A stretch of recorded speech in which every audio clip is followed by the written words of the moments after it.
again, Mark here from Talking Bass. This week we're looking at a very well-known bass line by the legendary Tony Levin.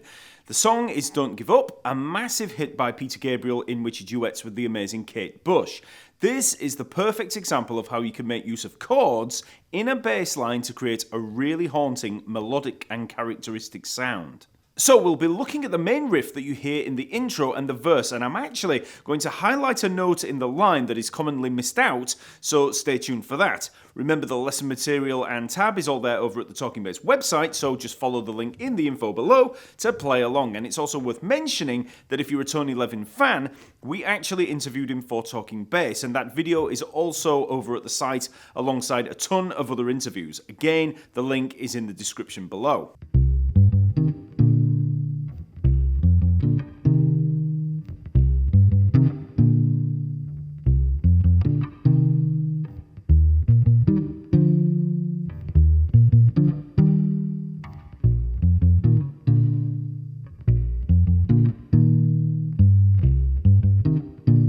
So, you might notice how the bass line in the original recording has a pretty different kind of sound. The bass sound is very muted and sounds almost double-tracked with quite a lot of treble. Now, here I'm using a Nordy mute from Nordstrand, but I hear that he actually used a spare diaper or nappy for you English folk. Either way, you can use whatever muting method that you like. So let's start with the opening. The song is in 3/4, or you can also count it in 6/8, and the first bar features an outline of a C minor chord that sounds like this. So we start on the C, 8th fret of the E string, and then we move up to the G at the 10th fret of the A string. We play that twice. And then we have the little chord of C and E flat up on the top, so that's 10th fret D string, 8th fret on the G string. And then we move down with that double stop to the B flat at the 8th fret of the D string and the D at the 7th fret of the G string. Now, when it comes to that chord, one thing you can do to get used to it right at the start is to just play a C minor bar chord. So any of you that play guitar will know this shape. So here I'm playing all of those notes that we just had, C, G, C, and then the E flat. So 8th fret E string, then the 10th fret on the A and D string, and then the 8th fret on the G string.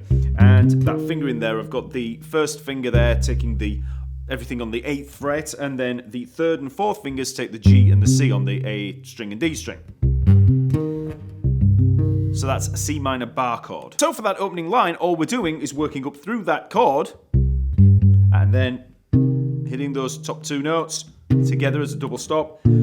And then I shift down with the second and first fingers there for the next double stop. So the second finger's taking the D string and the first finger's taking the G string. So when we reach that top part there, I'm using the 4th finger and the 1st finger. And then 2nd finger and 1st finger.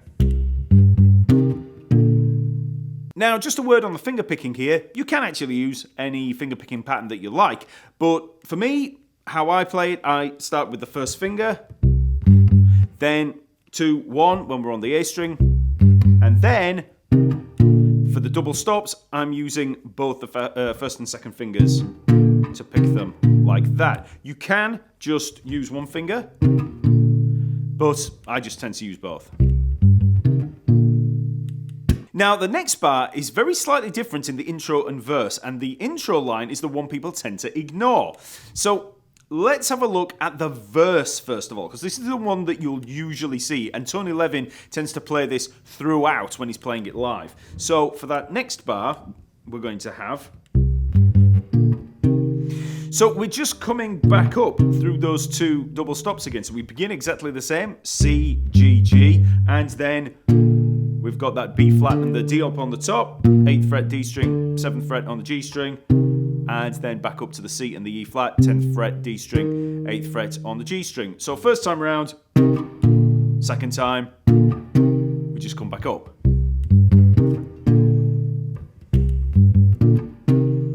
So that all seems pretty straightforward, and like I said, Tony tends to play that version of the line every single time when he's live on stage. But if you listen carefully to the intro on the original recording, he actually plays this.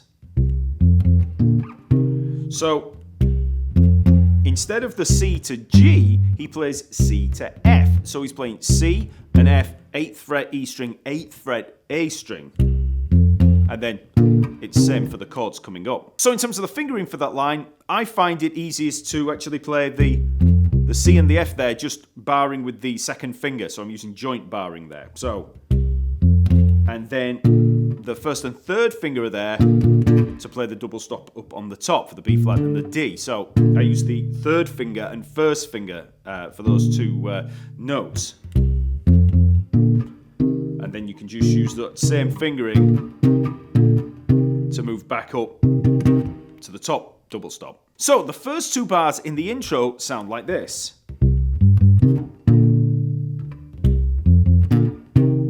But then in the verse, when the vocals come in,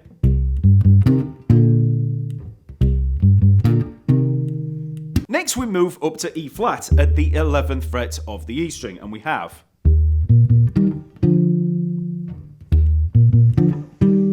so it's the same kind of move that we had here with the C minor, but this time it's an E flat major. So we've got E flat, B flat, and then E flat up on the top,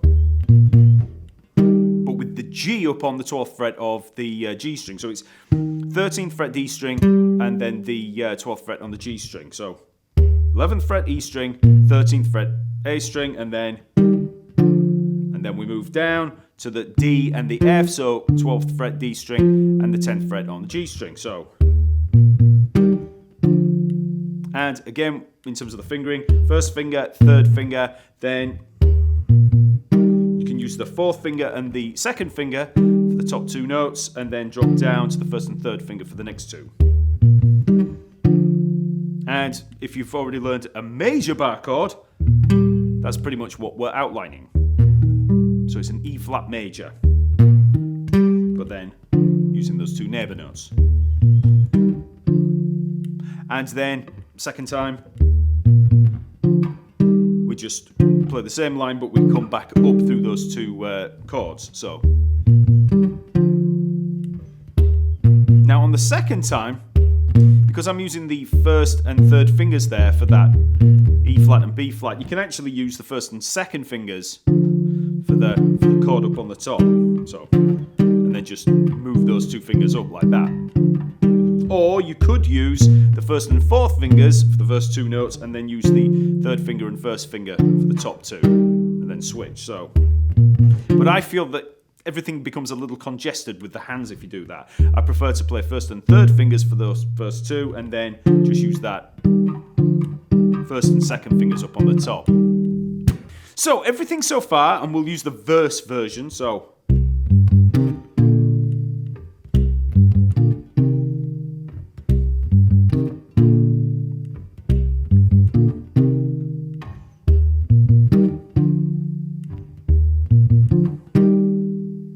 then we drop down to B flat, 6th fret of the E string, and again we use the same movement. So we've got the B flat, then we come up to the F there at the 8th fret of the A string. But this time it's a B flat sus chord. So we've got the B flat and the E flat up on the top there. So that's 8th fret on both the D and G string. Okay, so for the fingering there, I'm using the first and third fingers for the first two notes, and then I'm using the fourth finger, the pinky, I'm just barring that across for the fourth. So, and then you just take that top note down to the D at the 7th fret. So, barring with the fourth finger, and then I'm using the second finger to play the 7th fret on the G string. Okay. Then when we come back up through the chords, what I'm actually going to do here is use the first and third fingers for the first two notes, play the chord with the fourth finger and second finger there, so that's going to be 8th fret D string, 7th fret on the G string, and then I'm just going to switch to the first finger to bar at the 8th fret of the D and G strings, because we then have a G at the 10th fret of the A string to bring us back round. So, and then we're back in at the start, okay? Now, you could just bar with the fourth finger again, and then just switch up there with the third finger, let's say, to move up to that G and down. But in it actually works to just play with the first finger, then play the G, and then you're back in. Tony might not have played it that out, he probably didn't, but I just find that an easier way of coming back into the line. So practice playing that line slowly at first until you have it all under your fingers. Then you can slowly build up the tempo. It's about 82 beats per minute if you're playing in 3/4. And if we put all of that together, playing the verse version, so without the F, we get this.